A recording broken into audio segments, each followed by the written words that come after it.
You are most welcome to another interesting segment of the Seafarers show. A wonderful afternoon, bright and sunny.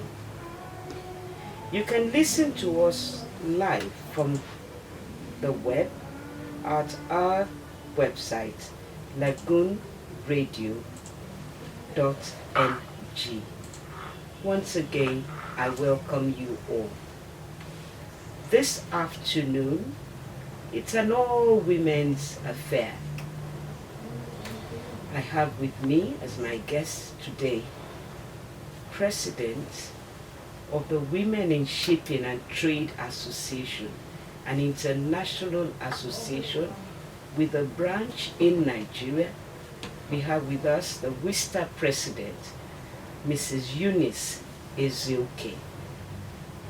Also with her, I have the Vice President of another Women in Maritime organization, WIMA Africa, Women in Maritime Africa. The chapter is in Nigeria and also in many African countries. Mrs. Rollins McFoy is the Vice President of WIMA Africa. Ladies, you are welcome. Thank you. Thank you very much. First and foremost, I'm sure our viewers would wonder, how many women, female maritime associations do we have in Nigeria? Maybe Eunice, you would want to go first. Just tell us how many women organizations we have, maritime women organizations. Maritime Women Organization, we have, I know about 3 of them. Women's International Shipping and Trading Association, WISTA, Women in Maritime Africa, and Women in Logistics and Transport, WILAT. Wow. All females in 3 societies. That's a good one. Maybe Mrs. Rollins, you want to say to us, you want to say to us, what's the difference in the 3? Why can't you just have one?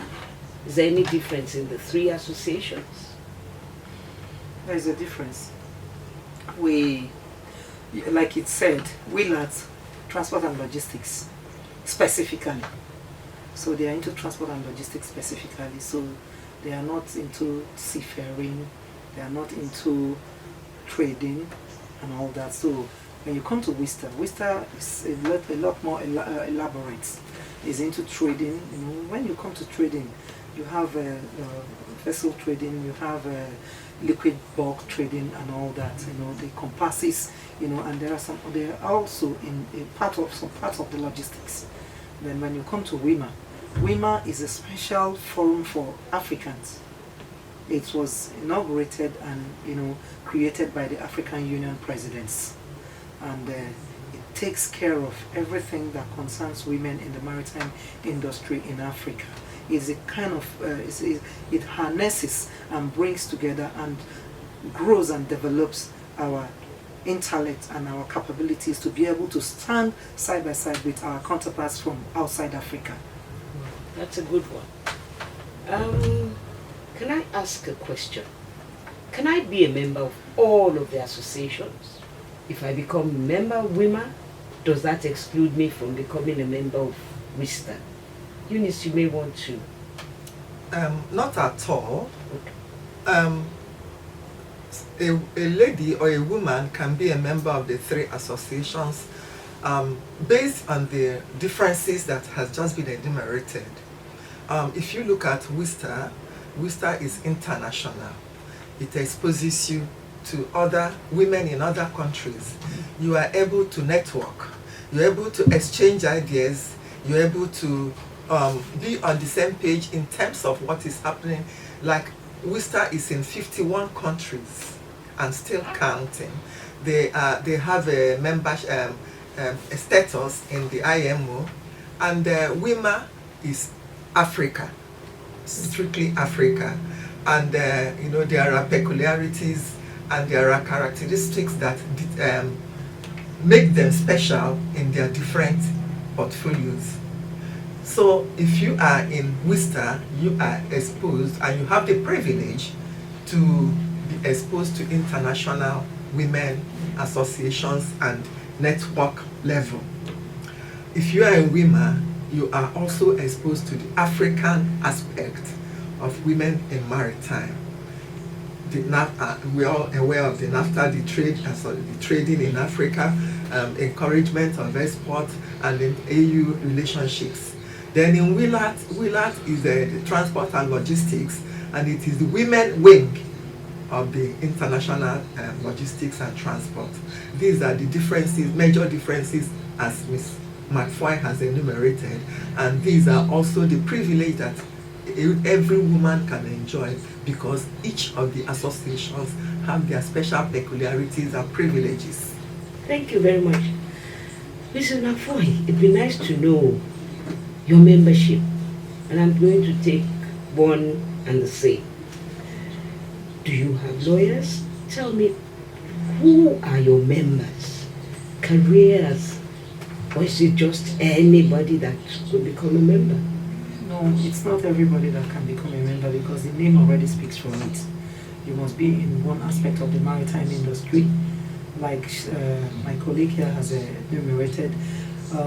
You can be in the maritime industry as a woman, and you are a seafarer, or you are managing vessels, and you are also doing trading. You have another arm of the company that is doing trading. You are also probably into training and all that, and then you also have another this that you're doing logistics and all that. So you find out that you are qualified to be in the three of the associations, and then so this cuts across different aspects of the profession.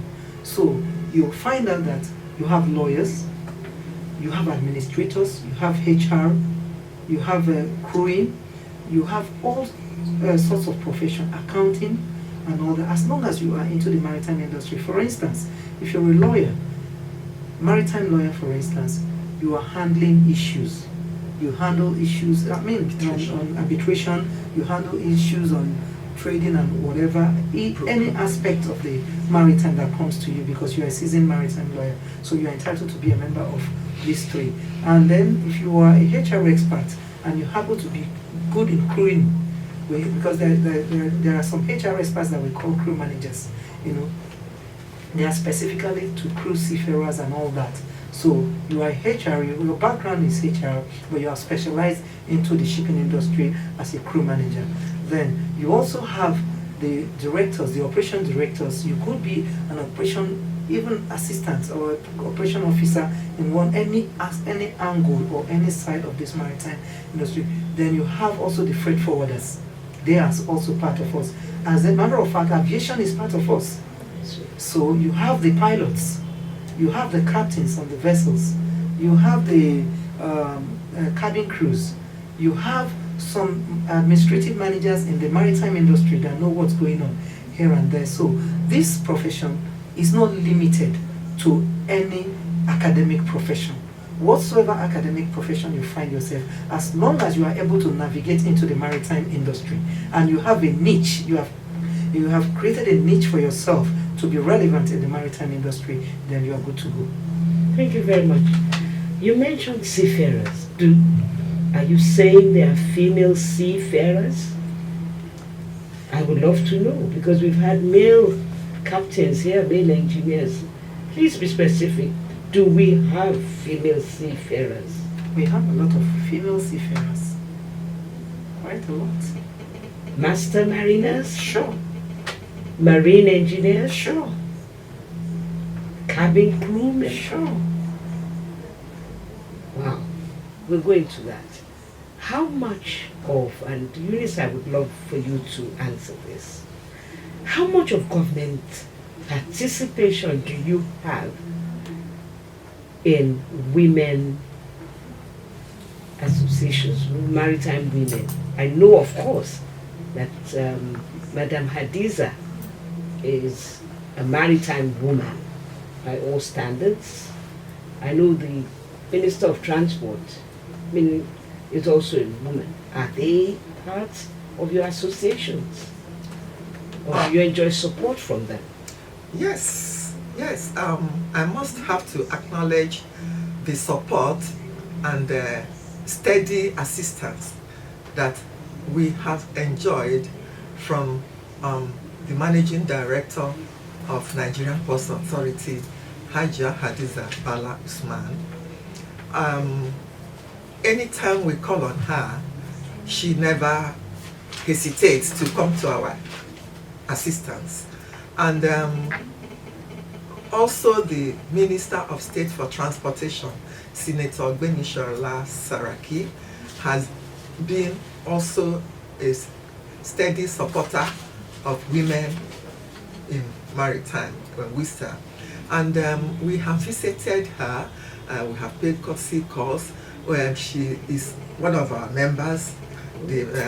Madam Hadiza is also a member of WISTA, and even other maritime CEOs like ENL, the executive vice chairman, Princess Castro. She's also a regular supporter of WISTA. She's also a member of WISTA. So we have enjoyed tremendous support and encouragement from all these women in high, powerful government offices. Apart from the financial support, has there been any other support, mentorship, or things like that? Yes, we have also been enjoying some level of mentorship. It's only that this pandemic and the subsequent lockdown has slowed down the pace of our movement. I had some discussion with the Managing Director of Nigerian Ports Authority, and she encouraged, after our inauguration and into the office, she made some promises to WISTA, and even the Minister of State for Transportation, when we paid her a courtesy visit when I was the Vice President. And she also made promises to WISTA, which I'm sure, if not for the lockdown, they will have fulfilled these promises. And they are ready. Anytime we call them, they respond. So we are really can encouraged. then say, within Nigeria, women in maritime enjoy the support and encouragement of the government arm, the public sector. Let me ask, what are the opportunities for females in this industry? Opportunities, there are so many opportunities. It all We want you depends. to listen, because our listeners are wondering, although we're for seafarers, but it may be interesting to find out, is there a career at sea for women? There's a career at sea, of course, and there are several opportunities for women in the maritime industry. It all depends on your focus, what you want. Like I enumerated earlier, you're coming into maritime, no matter what you have. We have doctors in the maritime industry who have specialized on public health and who even go on board to treat crews and all that. So it all depends on your interest. Like I say, your area of specialization, your interest, your focus is what your drive is. If you are into administration, like I said, you have a lot. You have administration, you have HR, you have admin. I mean, for you to be a HR or for you to be an administrative staff in the maritime industry, there are special trainings that you have to undergo. It might not be like 1 year, 2 years. It could be also depending on the level you want to stop. There are from 3 days training to whatever, and then so you carve your niche. And there are some languages that you must know. You must know the shipping language, the shipping alphabet. You see, you have Alpha, Bravo, Charlie, Echo, and all that. You must have to learn these things, because if the radio is in your office and when they start communicating and they say Bravo, Charlie, over and all that, you need to know. So if you are in administration, you carve your niche. If you are in health, you carve your niche. If you are interested in operations, you carve your niche. Probably. If you're interested in security, you have the ISPS, you carve your niche. If you're interested in safety, you carve your niche. Whichever area. If you're interested in trading, you carve your niche, you do bulk trading. If you're interested in logistics, carve your niche. Whatever you are interested in. Wow, you've paid you're painting an attractive picture. I do not want to ask, but I think I should ask. Are there challenges? And maybe we want to see challenges peculiar to women. You've painted glowing opportunities. I see both of you laughing. Audience, you may not see, but we will take a short break. I see them laughing, and I'm sure after this break, we're going to listen to the flip side of the maritime industry. Thank you.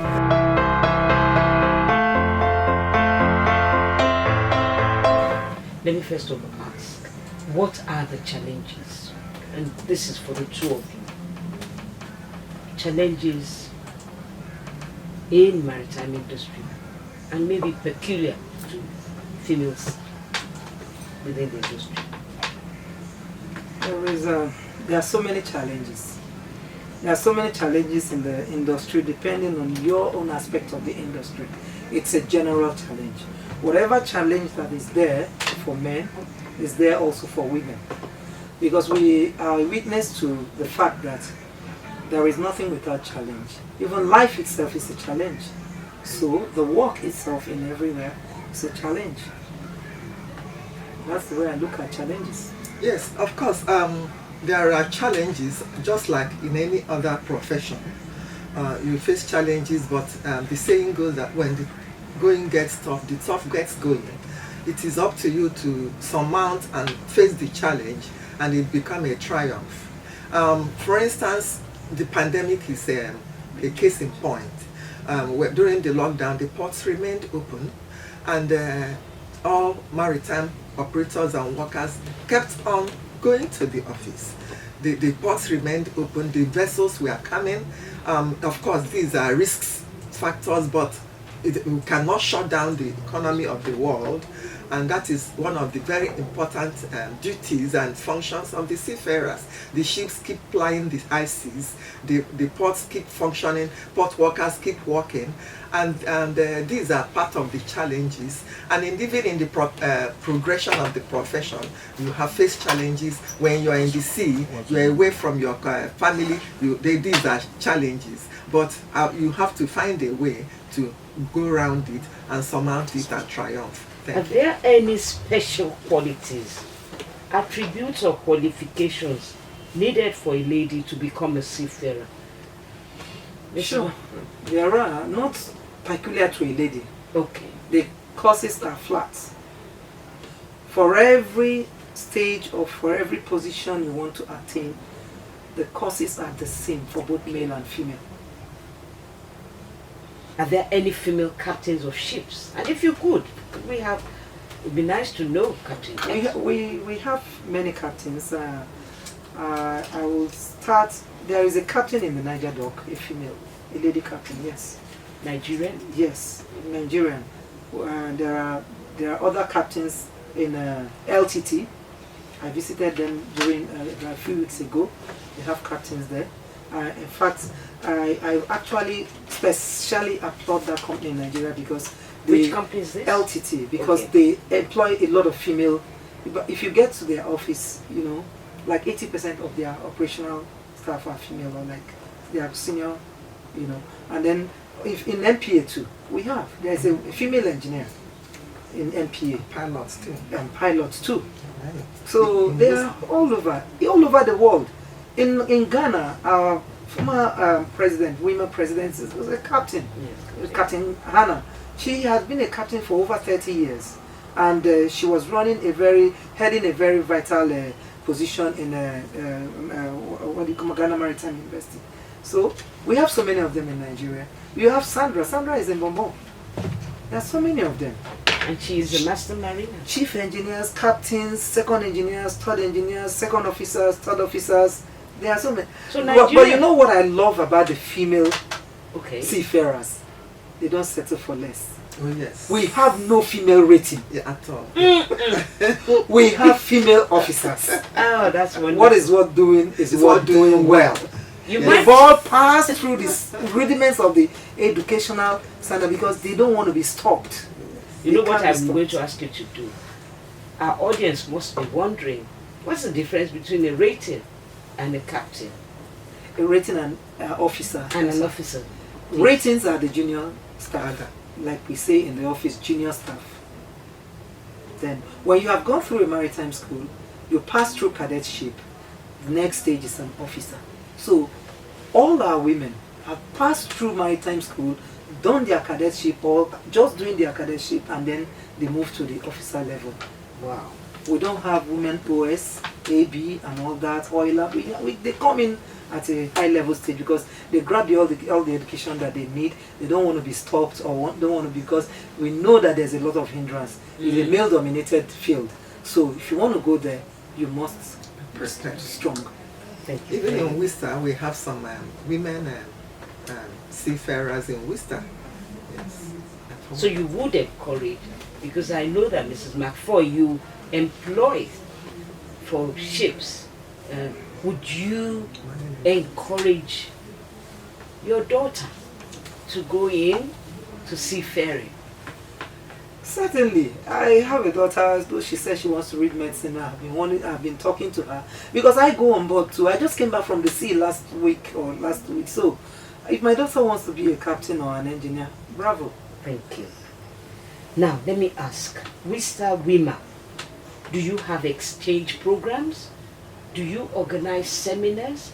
This 1 hour is not enough to understand women and seafaring. Do you have programs that our listeners could join and to be part of, to have more information about a career for women in seafaring?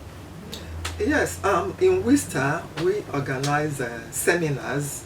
We organize sensitization programs for women.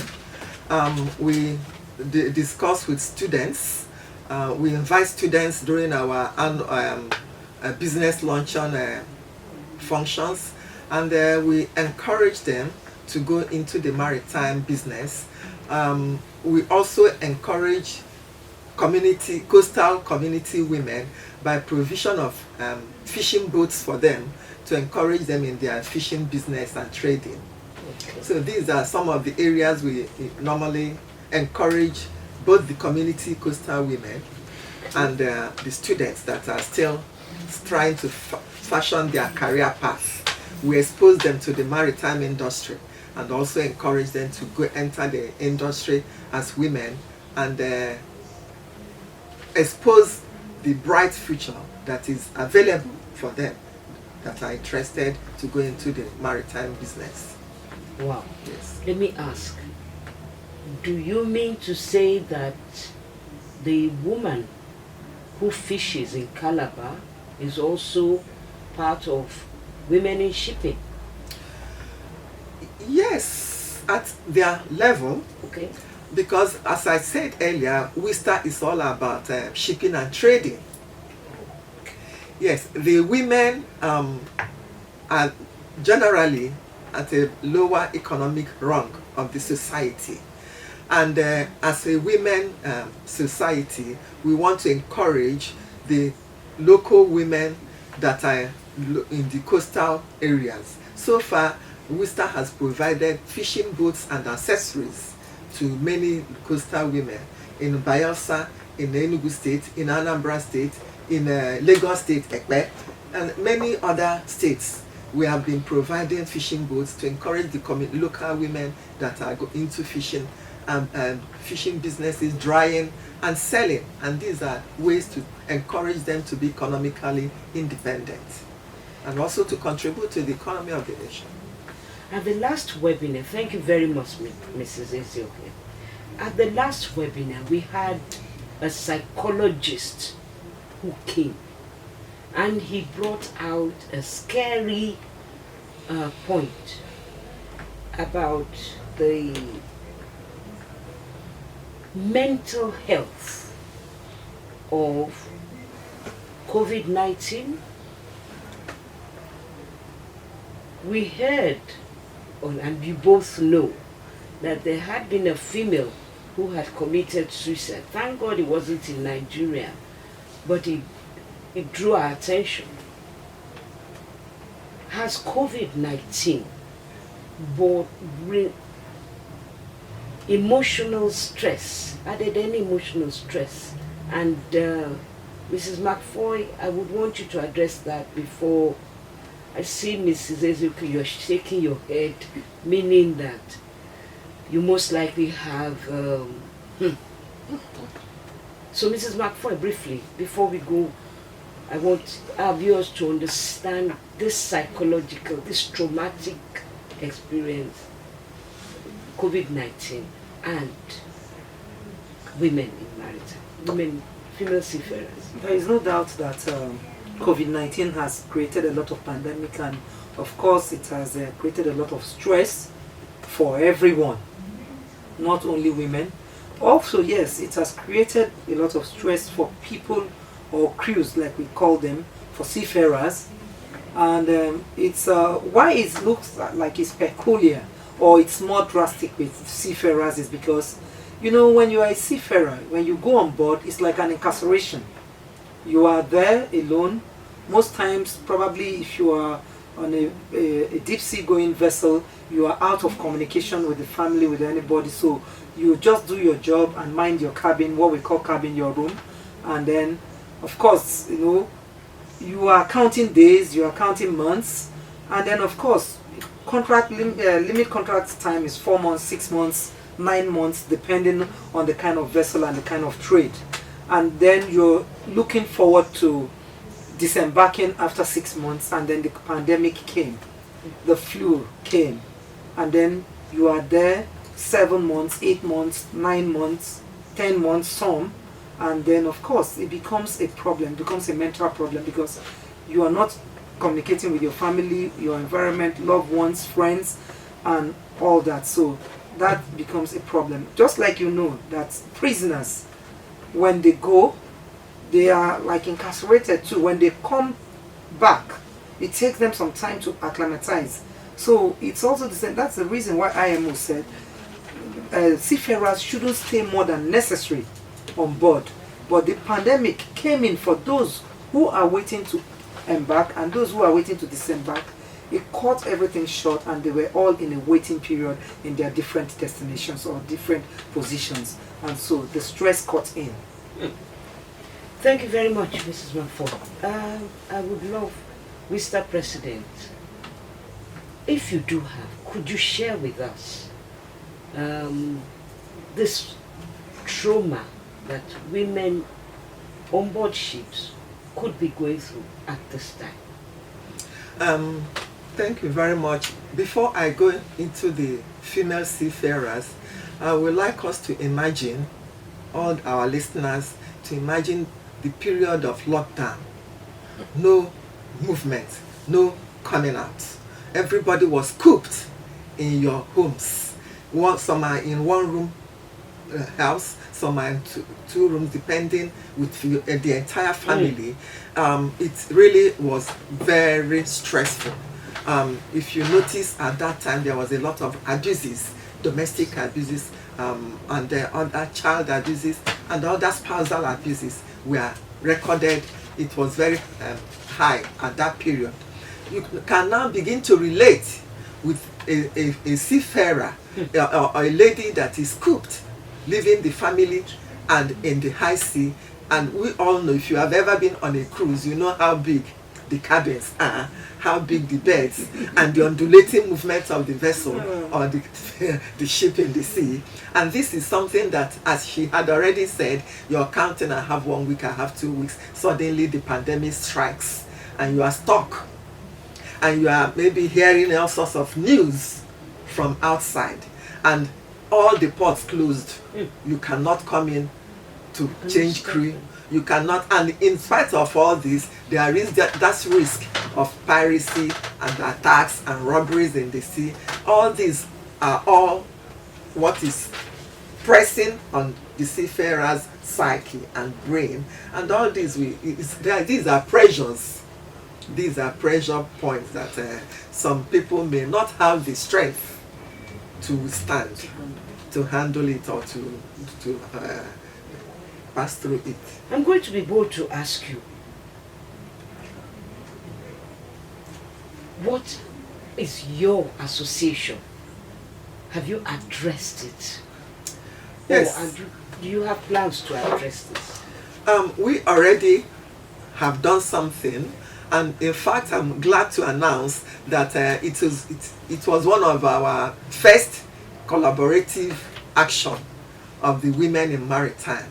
WISTA, WIMA and WILAT, the three women organizations, during the lockdown, just when it was still at the height of it, we came together and decided to rend our own little hand of help by organizing palliatives to the seafarers, to the dock workers, to the dock workers, the seafarers, and we carried out these donations and visited them and gave it out to them. Then recently as well, we organized a webinar and a seminar for the members of the association to sensitize them about the challenges we are passing through in this pandemic and the privileges and opportunities after the COVID. Whither do we go after this COVID? What are the scenarios? How is it going to look like? And what are the opportunities that is derivable from this experience we are undergoing now? Ladies, I wish we could go on. We'll have a short break, and when we come back, I'm going to ask you, please go down and let us know the maritime women heroines now. Please, after the break. Thank you.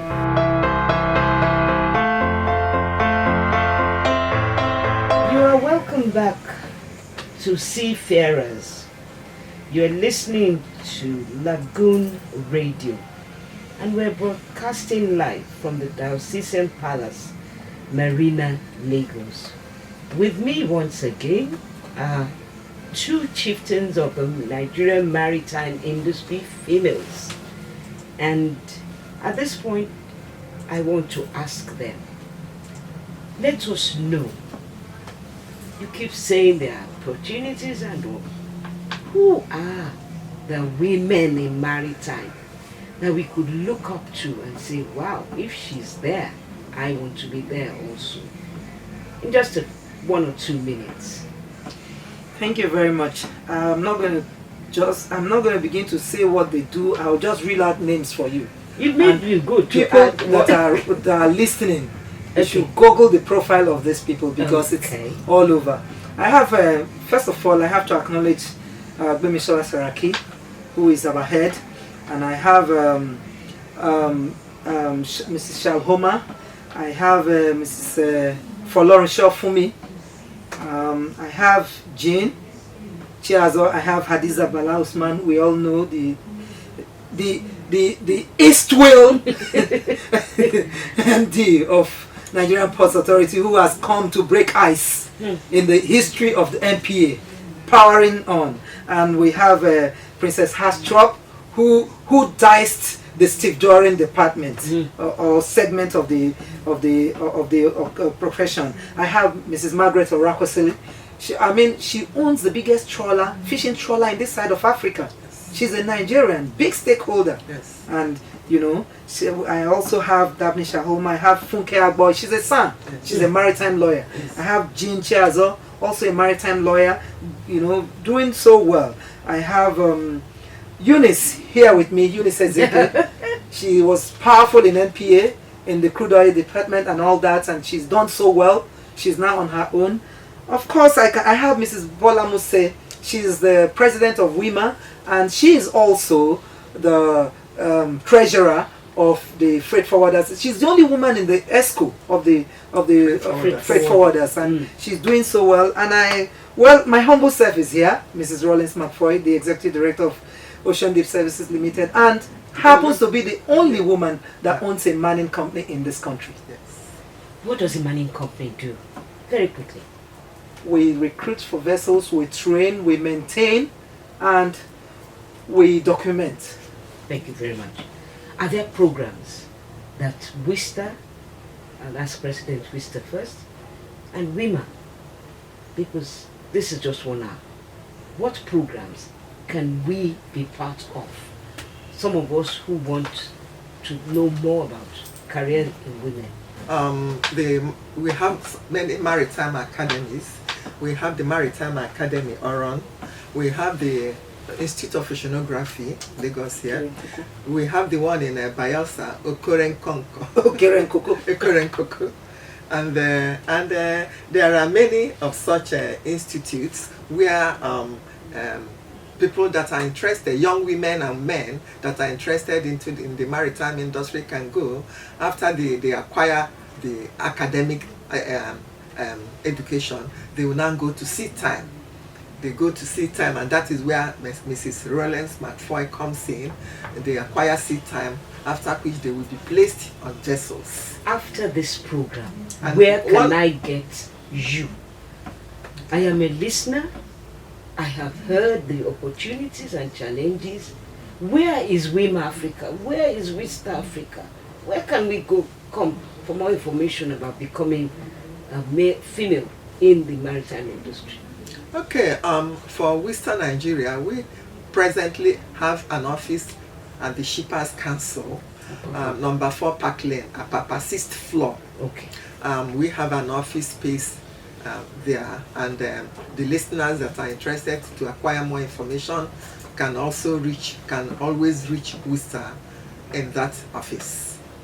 Madam Rollins, WIMA Africa Vice President, can you tell us how to get into WIMA? WIMA Africa has office in the same complex. Okay. And then you can of course Google us on www.womanigeria.com, and you will get all the information, the phone numbers, the executives, everything you need to do, you can see there. We're also on Facebook. Also on Instagram, WISTA_Nigeria. Let me ask the two of you, are there collaborations between the two associations? Looking at the two of you, you're smiling and hugging yourselves here. We help one another. Okay. We help one another. WISTA helps WIMA, WIMA helps with WISTA. The two of you complement each other. There is great synergy between the two associations. We are twin sisters. Yes. So when we want to start off, at what point does the young girl start? Is it her secondary school? Is it her primary school? I want you to quickly wind up on this so that we know where to catch. Presently, they are starting off at university level, HND, OND and all that, but we have been recently advocating that maritime education should be started at secondary school level, yes. Secondary level, because we find out that this is yet on, even though the world is looking at it like finished, but being in it, we know that it's an untapped industry yet, and then we need the children to begin to know early in order to be able to, because you talk to a child in secondary school, she already said, I want to be a doctor, I want to be a lawyer, I want to be a nurse and all that. So why not, I want to go into the maritime industry? So that's where I should start. And a WISTA member, Lighton Williams, is already handling that with Ocean Ambassadors.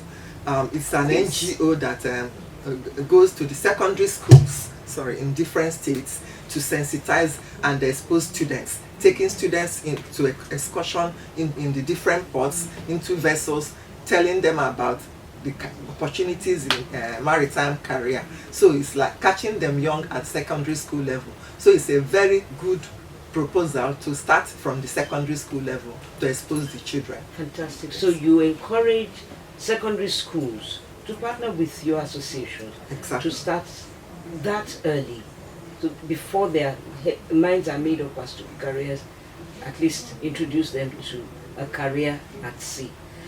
Once again, my audience, I want to acknowledge the presence and participation of Mrs. Rollins McFoy, the Vice President of WIMA Africa, Women in Maritime Africa, and also Mrs. Eunice Ezeoke, President of WISTA, Women in Shipping and Trade Association, which is an international organization having branches in 53 countries. This is where we must end the show for today on Seafarers. I encourage you to keep a date with us, and we promise to bring to you life at sea, life as a seafarer, and life in the maritime industry. Please follow us on our Facebook, on Twitter, and our website, Lagoon Radio.ng. Well, I say thank you to the two of you. I look forward to having another set of guests next week. My name is Fumi Folorusho. I am currently the Secretary General of African Ship Owners Association, and I am a member of both associations, WIMA, WISTA, and WILAT. You made it. Thank you very much. Thank you very much. We are glad.